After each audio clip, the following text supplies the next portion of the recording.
Is Ryuga a poorly written character? The answer to that question isn't so simple. I'll start off by saying this. There's a lot of good. He underwent the most character development of anyone in the Beyblade Metal saga, and it's not really close. However, there are some glaring weaknesses within his character that really just don't make any sense. But before we dive into what those weaknesses are, we have to understand who Ryuga is as a character. Let's start from the beginning. As far back as we know in the anime, Ryuga was taken in by Doji and the Dark Nebula. But we can go back even further. In the manga, he grew up and lived with a group called the Dragon Clan, and that's still probably true in the anime. It's never outright confirmed, nor is it even mentioned, but it would still make sense. I mean, Doji's not Ryuga's dad. They had to have gotten Ryuga from somewhere. He didn't just spawn in the Dark Nebula headquarters. But anyways, if he did grow up with the Dragon Clan, something needed to happen that caused him to now be with the Dark Nebula. We don't know what went down. We can only theorize about the Dragon Clan as it isn't mentioned in the anime, but that's for a whole different video. Bottom line is, Ryuga was born and raised in the Dragon Clan, and for whatever reason, he ended up with the Dark Nebula. Further down the line, Ryuga and Doji make their way to Coma Village and successfully steal the Forbidden Bay Lightning El Drago. We don't know exactly how long Ryuga has been with Doji by this point. I just assume they've been together a decent amount of time because they seem to be relatively close. But yeah, this is where Ryuga gets his Beyblade, meets Jinga, and quote-unquote kills Ryo. Ryuga, though, is just another villain at this point, nothing special. But as the first season progresses, we start to see Ryuga grow as a character. He's obsessed with gaining more and more power to the point where it consumes him. He falls victim to the dark power held inside El Drago, as his Beyblade is a physical manifestation of the greed and anger of its previous owners through literal generations. So we get to see Ryuga really struggle with this. Every battle we see of him in Battle Bladers, he gets more and more unhinged, to the point where he loses himself and literally becomes a monster in the Kyoya battle. Then he transcends into an even darker monster in the Jinga battle, where he ends up losing. Jinga saved Ryuga from the dark power by defeating him in that battle, and a defeated Ryuga walks away. If we fast forward to the next time we see Ryuga,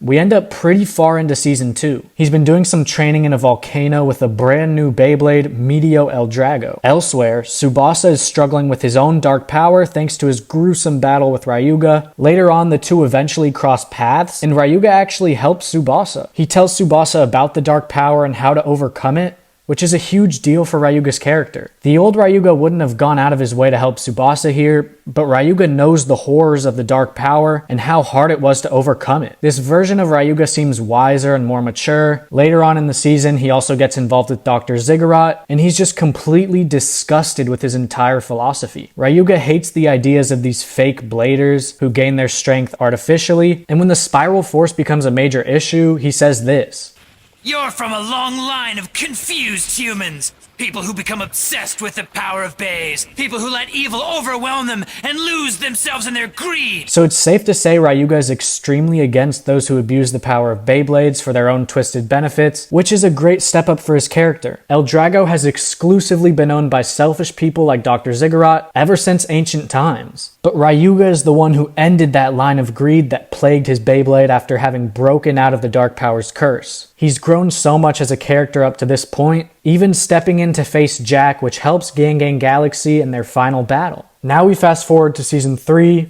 That's when the Star Fragment grants Ryuga El Drago Destructor, his greatest Beyblade yet by far. When we see Ryuga again, he's been off the grid, training on a remote island for who knows how long. He's completely mastered his Beyblade by the time Kyoya finds him. The two battle, and we see the true power of the Dragon Emperor. At this point in the series, Kyoya's a top 3 blader in the show, and he gets absolutely dismantled by Ryuga, and later on Jinga shows up and he doesn't do much better. Kyoya and Jinga, the only ones who could challenge Ryuga in the past, now pale in comparison to the Dragon Emperor, and this is where I think Ryuga's character changes for the worse. It seems like Ryuga goes back to his old ways, like when he still had the dark power. Jinga and the others begged him to help save the world from the god of destruction, but he refused to cooperate. With his newfound strength, he wanted to deal with it himself and absorb some power along the way. He's the only legendary blader who didn't pick a side when Nemesis became a major issue.